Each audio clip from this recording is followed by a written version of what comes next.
नमस्कार, special report में आपका स्वागत है। मैं हूं राजेश कुमार। सुशांत सिंह राजपूत की मौत का सच क्या है? बॉलीवुड के धोनी यानी सुशांत सिंह राजपूत की मौत को लेकर अब तक सस्पेंस बरकरार है। इसकी जांच में सीबीआई जुटी है, जबकि हर दिन ऐसे खुलासे हो रहे हैं जो नई कहानी लेकर सामने आते हैं। लेकिन इस बीच सुशांत के पिता ने रिया पर गंभीर आरोप लगाए हैं। उन्होंने कहा कि रिया मेरे बेटे की कातिल है।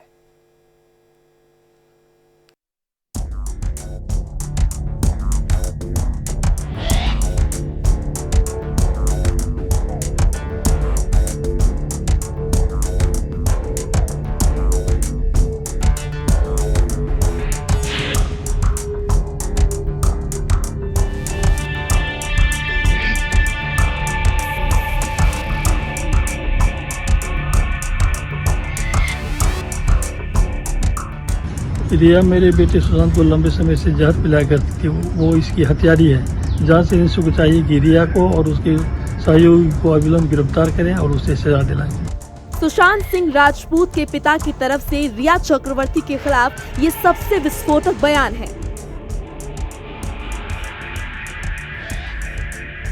कैमरे के सामने पहली बार सुशांत सिंह राजपूत के पिता ने रिया पर संगीन आरोप लगाया है। रिया मेरे बेटे सुशांत को लंबे समय से जहर पिलाया करती थी। वो इसकी हत्यारी है। जांच एजेंसी को चाहिए कि रिया को और उसके सहयोगी को अविलंब गिरफ्तार करें और उसे सजा दिलाएं। सुना आपने, सुशांत के पिता कह रहे हैं कि रिया लंबे समय से मेरे बेटे को जहर दे रही थी। वो सुशांत की हत्यारी है। जांच एजेंसी को रिया और उसके साथियों की गिरफ्तारी कर उन्हें सजा दिलानी चाहिए। सुशांत के पिता ऐसे वक्त में इन संगीन आरोपों के साथ सामने आए हैं जब रिया के ड्रग्स कनेक्शन का खुलासा सुर्खियों में है। सुशांत के पिता ने रिया पे आरोप लगाए कि उनके बेटा को जो है वो नारकोटिक सब्सटेंस देती थी। तो अभी जो सोर्सेस से पता चला है उसमें यही निकल के आ रहा है कि सुशांत जो है साइकोएक्टिव सब्सटेंसेस लेते थे, जिसमें हैश एंड बर्ड का भी जो है सुनने में आया है। हैश एंड बर्ड एक्चुअली क्या होता है, ये हशीश का जो है छोटा नाम है और ये कैनाबिस एक प्लांट होता है, कैनाबिस सटाइवा, उसके रेजिन से ये मिलता है, बनता है। तो इसका जो साइको एक्टिव जो है इसका इम्पॉर्टेंट है, ये ब्रेन पे इफेक्ट करता है और यदि आदमी लॉन्ग टाइम से ले रहा है तो उस पर साइकोलॉजिकली और फिजियोलॉजिकली जो है डिपेंडेंसी हो जाती है। और यदि वो छोड़ता भी है तो उसके जो है काफ़ी खतरनाक जो है विड्रॉल सिम्टम्स हैं। यदि प्रॉपर उसको डॉक्टर के निगरानी में यदि विड्रॉल भी नहीं कराया जाता है तो प्रॉब्लम्स होती है। प्रॉपर काउंसलिंग चाहिए होती है, प्रॉपर मेडिकेशन जरूरी होता है। अब तक इस मामले में कई बड़े खुलासे हो चुके हैं। रिया के तार ड्रग डीलिंग से जुड़े होने की खबर के बाद नारकोटिक्स ब्यूरो ने रिया के खिलाफ क्रिमिनल केस दर्ज कर लिया है। यानी इस केस की जांच में नारकोटिक्स भी शामिल हो चुका है। हाँ, मुझे आपका प्रश्न मिला है। अब देखिए, आज की तारीख में ये जो सुशांत राजपूत का जो मृत्यु के संबंध में जो केस जांच चल रहा है, वो 3 एजेंसीज इस पे काम कर रही हैं। पहले तो शुरुआत तो बॉम्बे पुलिस शुरुआती समय में किया, चूँकि कि वो घटना बॉम्बे में हुई थी और सारे बात बॉम्बे से जुटे हुए हैं, तो स्वाभाविक रूप से बॉम्बे पुलिस का दायरे में ये मामला आया और बॉम्बे पुलिस कर रही थी। फिर सुशांत के पिताजी ने एक रिटन कंप्लेंट बिहार पुलिस को दिया और उसके आधार पर पटना में एक अलग केस रजिस्टर हुआ और उसमें अभियोग थे कि उसको जो आत्महत्या उसने किया है उसमें एवेटमेंट हुआ है और साथ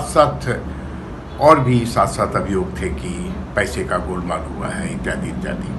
तो बिहार पुलिस भी कर रही थी, लेकिन सारे मामला फिर सुप्रीम कोर्ट के पास आई और बिहार पुलिस ने भी अर्ज किया और सुशांत के परिवार ने भी अर्ज किया और उसके आधार पर सुप्रीम कोर्ट ने सारे मामलों की सुनवाई के बाद सीबीआई को जांच करने का काम दिया और सीबीआई की बड़ी टीम बनी और बॉम्बे पहुंची और वहां जांच में लगी है।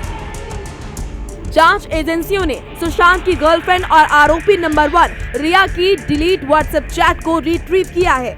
इस खेल को समझने के लिए थोड़ा और पीछे चलिए। 25 नवंबर 2019 का एक चैट रिया और जया शाह के बीच का है। सुशांत सिंह राजपूत सुसाइड केस अब लगातार उलझता हुआ नजर आ रहा है। सीबीआई लगातार इस पूरे मामले में जांच कर रही है और 3 एजेंसियों को इस केस ने अपने काम पर लगा दिया है, चाहे वो सीबीआई हो, चाहे वो ईडी हो या फिर एनसीबी हो। दरअसल इस पूरे मामले को समझने के लिए हम आपको थोड़ा सा पीछे ले चलते हैं। 25 नवंबर 2019 एक चैट वायरल हो रही है। ये ड्रग चैट है जिसमें जया शाह का नाम सामने आ रहा है। दरअसल ये जया शाह जो है उसकी और रिया चक्रवर्ती जो कि सुशांत सिंह राजपूत की गर्लफ्रेंड थी, उनके बीच में बात हुई थी 25 नवंबर 2019 में, जिसमें ये लिखा गया था कि 2 से 3 बूंद चाय, कॉफ़ी या पानी में डालकर दे दो और उसके बाद जब किक लगे तो 40 से 50 मिनट इंतज़ार करो। उसके बाद रिया चक्रवर्ती, जया शाह सवालों के घेरे में हैं। फिर अभी अप्रैल में, इसी साल अप्रैल में सैमुअल मिरांडा नाम के एक शख्स ने रिया को मैसेज किया था। ये भी ड्रग्स से रिलेटेड था और इसमें कहा गया था कि जो ड्रग्स है, जो माल है वो ख़त्म हो चुका है, क्या आपके भाई से यानी कि शोविक चक्रवर्ती से हम ले सकते हैं। फिर एक और मैसेज मिरांडा करता है और कहता है कि ये जो स्टफ़ है वो बचा नहीं है, सिर्फ हैश पड़ा हुआ है। जिसके बाद रिया के वकील का ये बयान सामने आया था कि रिया ने तो कभी ड्रग्स लिया ही नहीं है। जिसके बाद रिया का भी बयान सामने आया कि वो पूरी तरह से ब्लड सैंपल देने के लिए तैयार है और टेस्ट कराने के लिए तैयार हैं। हालांकि अब ईडी ने और सीबीआई के पास सारे सबूत भेज दिए हैं, जितने भी एविडेंस मिले थे वो सब भेज दिए हैं। तो ऐसे में तमाम ऐसे नाम हैं जो निकलकर सामने आ रहे हैं, चाहे वो रिया चक्रवर्ती हो, चाहे वो जया शाह हो, दीपेश हो, शौविक हो या फिर सैमुअल मिरांडा। अब ये जो पूरा केस है, ये जो पूरा ड्रग्स को लेकर ये केस जुड़ रहा है, ये इन सभी के इर्द गिर्द घूमता हुआ नजर आ रहा है। सीबीआई के सामने अब एक और सवाल है, ईडी के सामने एक और सवाल है कि आखिर ड्रग्स क्या सुशांत को दिया जाता था? क्या ड्रग्स लेने का आदी सुशांत को बना रही थी रिया चक्रवर्ती? 25 फरवरी को मैंने बांदा पुलिस को आगाह किया था कि मेरे बेटे सुशांत की जान को खतरा है, परंतु उन्होंने कुछ नहीं किया। 14 जून को जब मेरे बेटे की जान चली गई तो हमने 25 फरवरी में नामित लोगों के विरुद्ध एक्शन लेने को कहा, परंतु 40 दिन के बीत जाने के बाद भी उन्होंने कोई कार्रवाई नहीं की। हार उड़कर मैं पटना गया और अपने थाने में केस एफआईआर दर्ज की। पटना पुलिस तुरंत एक्शन में आई और परंतु मुजरिम अब भाग रहे हैं। हम सभी को चाहिए कि पटना पुलिस को मदद करें। मैं श्री नीतीश कुमार जी, माननीय मुख्यमंत्री बिहार और उनके सहयोगी मंत्री श्री संजय झा जी का आभार व्यक्त करता हूं कि उन्होंने इस दुख की घड़ी में सच का साथ दिया। 25 फरवरी को मैंने बांदा पुलिस को आगाह किया था कि मेरे बेटे सुशांत की जान को खतरा है, परंतु उन्होंने कुछ नहीं किया। 14 जून को जब मेरे बेटे की जान चली गई तो हमने 25 फरवरी में नामित लोगों के विरुद्ध एक्शन लेने को कहा, परंतु 40 दिन के बीत जाने के बाद भी उन्होंने कोई कार्रवाई नहीं की। हार उड़कर मैं पटना गया और अपने थाने में केस एफआईआर दर्ज की। पटना पुलिस तुरंत एक्शन में आई और परंतु मुजरिम अब भाग रहे हैं। हम सभी को चाहिए कि पटना पुलिस को मदद करें। मैं श्री नीतीश कुमार जी, माननीय मुख्यमंत्री बिहार और उनके सहयोगी मंत्री श्री संजय झा जी का आभार व्यक्त करता हूं कि उन्होंने इस दुख की घड़ी में सच का साथ दिया। रिया पर जांच एजेंसियों का शिकंजा कसता जा रहा है। ईडी, सीबीआई के बाद नारकोटिक्स कंट्रोल ब्यूरो ने भी रिया समेत 5 लोगों के खिलाफ एफआईआर दर्ज की है। रिया के साथ सुशांत के house manager Samuel Miranda, business manager Shruti Modi, Jaya Shah और एक दूसरे आरोपी के खिलाफ एनडीपीएस एक्ट के तहत केस दर्ज किया गया है। रिया के जो व्हाट्सएप चैट ईडी को मिले हैं उसमें हाई ड्रग MDMA की बात की गई है। ये ड्रग मुंबई में होने वाली पार्टियों में अक्सर इस्तेमाल होता है। एनसीबी रिया से ये सवाल कर सकती है, क्या आपने ड्रग्स ली थी? क्या आपने किसी और को ड्रग्स दी थी? आपका ड्रग्स डीलर कौन था? क्या घर पर ड्रग्स पार्टी हुआ करती थी? आपके पास पैसे कहां से आते थे? इस बीच रिया का एक इंटरव्यू सामने आया है। उसने यूरोप ट्रिप के दौरान सुशांत की तबीयत खराब होने की बात मानी है। रिया ने कहा था कि सुशांत जिस होटल में रुके थे उसे देखकर डर गए थे और पूरी रात सो नहीं पाए थे।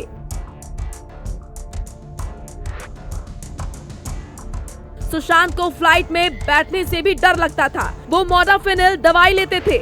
यूरोप की फ्लाइट से पहले भी सुशांत ने ये दवा ली थी। यानी हर दिन सुशांत की मौत मिस्ट्री में नया मोड़ सामने आ रहा है, या कह लीजिए कि सुशांत सिंह राजपूत की मौत के मामले में हर दिन नई कड़ियां जुड़ रही हैं।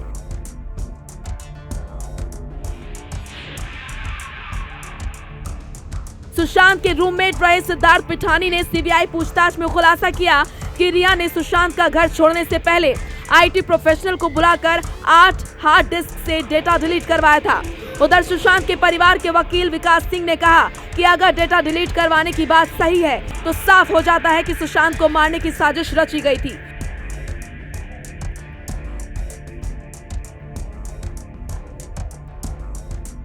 पिठानी ने बताया कि डेटा डिलीट करवाते समय सुशांत मौके पर थे, उन्हें कोई आपत्ति नहीं थी।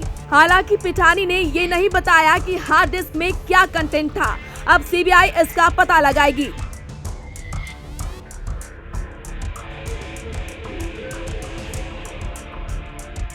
हार्ड डिस्क में सुशांत और रिया का पर्सनल डेटा हो सकता है।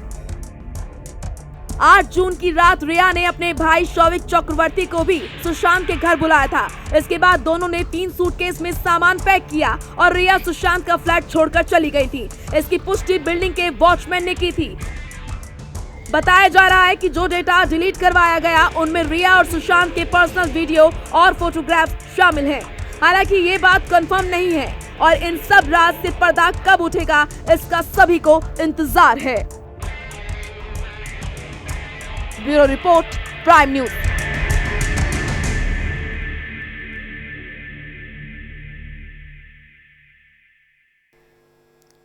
तो सुशांत सिंह राजपूत केस में सीबीआई समेत 3 एजेंसियां जांच कर रही हैं। इस मामले में हर किसी के निशाने पर रिया चक्रवर्ती है, लेकिन इस केस में अब तक कई लोगों से पूछताछ हो चुकी है। ईडी ने सुशांत की टैलेंट मैनेजर रही जया शाह से करीब 12 घंटे तक पूछताछ की। ईडी ने जया से किसी प्रोजेक्ट को लेकर हुए पैसे के लेन देन के मामले में पूछताछ की है।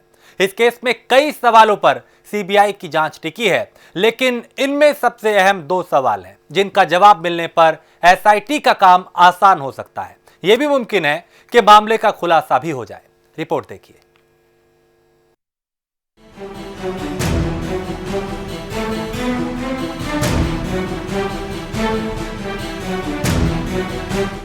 अभिनेता सुशांत सिंह राजपूत की मौत के मामले में कई लेवल पर जांच पड़ताल और पूछताछ जारी है। सीबीआई और ईडी की टीमें अपने अपने स्तर पे पूछताछ कर रही हैं। ईडी ने सुशांत के टैलेंट मैनेजर जया शाह से लंबी पूछताछ की। ये वही जया शाह है जिनका रिया के साथ व्हाट्सएप चैट सुर्खियों में है। चैट से खुलासा हुआ था कि डिप्रेशन में चल रहे सुशांत सिंह के लिए रिया को जया शाह ने ही सीबीडी ऑयल दिए थे। ईडी के सूत्रों के मुताबिक जया शाह ने रिया चक्रवर्ती को जो सीबीडी ऑयल दिया था वो आसानी से उपलब्ध था और औषधि उपयोग के लिए कानून लिंक से वैध भी था। रिया चक्रवर्ती को भेजे मैसेज में जया ने सुशांत को ऑयल की 4 बूंदें देने की सलाह दी थी और यह भी कहा था कि इससे सुशांत को आराम मिलेगा और शांत रखने में मदद मिलेगी। ईडी की पूछताछ में जया ने कहा कि सुशांत सिंह गंभीर चिंता और डिप्रेशन से पीड़ित थे। उन्हें बार बार इस तकलीफ से गुजरना पड़ता था और कई मौकों पर वो काफी बेचैन हो जाते थे। जया के मुताबिक खुद सुशांत सिंह ने अपनी समस्या के बारे में जया से कहा था।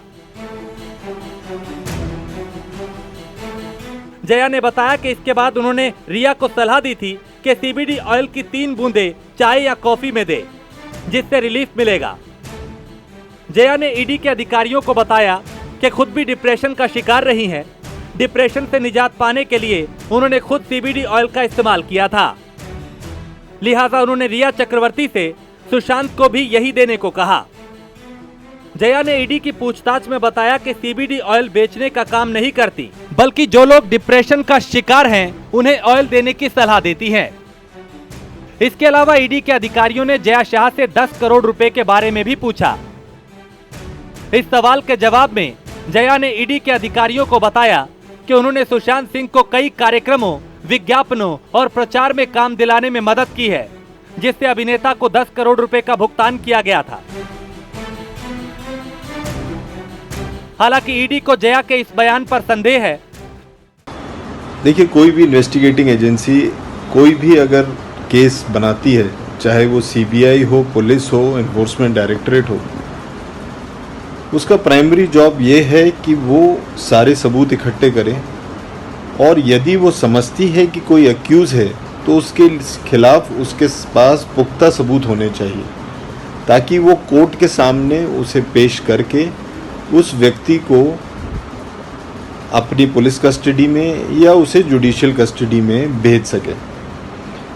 इस केस में रिया के खिलाफ, क्योंकि एक हाई प्रोफाइल केस है, इसमें एक मर्डर का एलिगेशन भी है, इसमें एक सुसाइड का एलिगेशन भी है, यदि रिया के खिलाफ पुख्ता सबूत ना होते हुए भी सीबीआई उसे अरेस्ट करती है तो उसे डेफिनेटली बहुत ही जल्दी बेल ग्रांट कर दी जाएगी। और सीबीआई कभी ये नहीं चाहेगी कि ऐसा कुछ हो जिसकी वजह से मीडिया में और आम पब्लिक में उसका कोई मजाक बने। इसलिए सीबीआई रिया को अरेस्ट करने से पहले सारे पुख्ता सबूत इकट्ठे करना चाहेगी और तब जाके उसको कोर्ट के सामने प्रेजेंट करना चाहेगी। कुल मिलाकर हर रोज सुशांत केस में नए खुलासे हो रहे हैं। सुशांत की मौत के मामले में सीबीआई की एसआईटी जांच कर रही है। इस केस में कई सवालों पर सीबीआई की जांच टिकी है, लेकिन इनमें सबसे अहम 2 सवाल हैं, जिनका जवाब मिलने पर एसआईटी का काम आसान हो सकता है। यह भी मुमकिन है कि मामले का खुलासा भी हो जाए। सबसे पहले सुशांत को फांसी पर किसने लटके देखा? 14 जून को मौकाए वारदात पर सुशांत के अलावा 4 लोग मौजूद थे, जिसमें 3 सुशांत के मुलाजिम थे और एक उसका दोस्त। वो चारों इस मामले के चश्मदीद भी हैं। इन चारों लोगों से मुंबई पुलिस और बिहार पुलिस ने भी पूछताछ की थी। सीबीआई भी उनसे लगातार पूछताछ कर रही है। उन चारों में 2 नाम ऐसे हैं जिनके बयान आपस में मेल नहीं खा रहे। वो है सुशांत के कुक नीरज सिंह और सुशांत का दोस्त सिद्धार्थ। नीरज वही शख्स है जिसने 14 जून की सुबह सुशांत को जूस दिया था। इसके बाद सुशांत अपने कमरे में लौट गए और दरवाजा बंद कर लिया।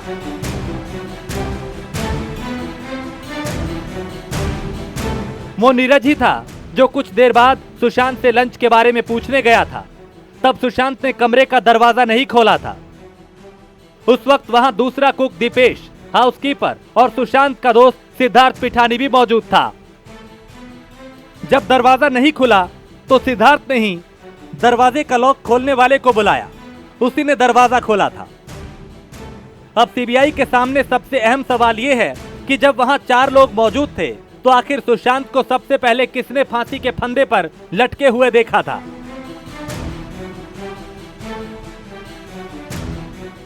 सुशांत की मौत की पुष्टि किसने की?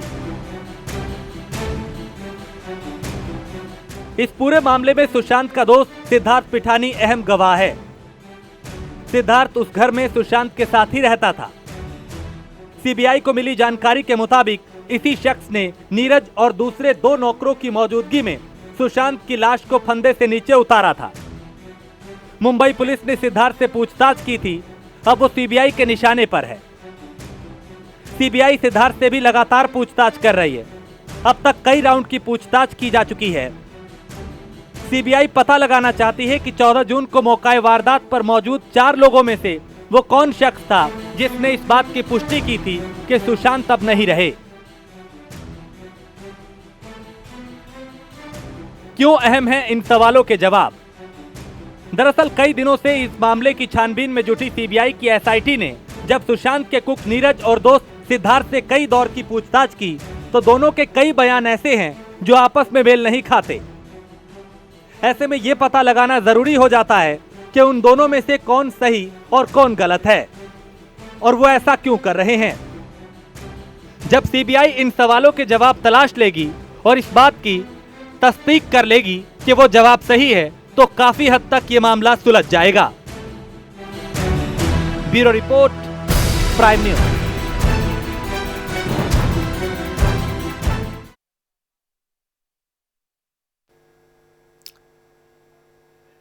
तो जांच में रोजाना नए खुलासे हो रहे हैं, लेकिन अब उम्मीद है, चूंकि जांच अब देश की सबसे भरोसेमंद जांच एजेंसी कर रही है, उम्मीद है कि सुशांत के गुनहगार जो हैं उन तक जल्द ही सीबीआई पहुंचेगी और इस रहस्य से पर्दा उठेगा। खास पेशकश में इतना ही। देश और दुनिया की बाकी खबरों के लिए आप देखते रहिए प्राइम न्यूज।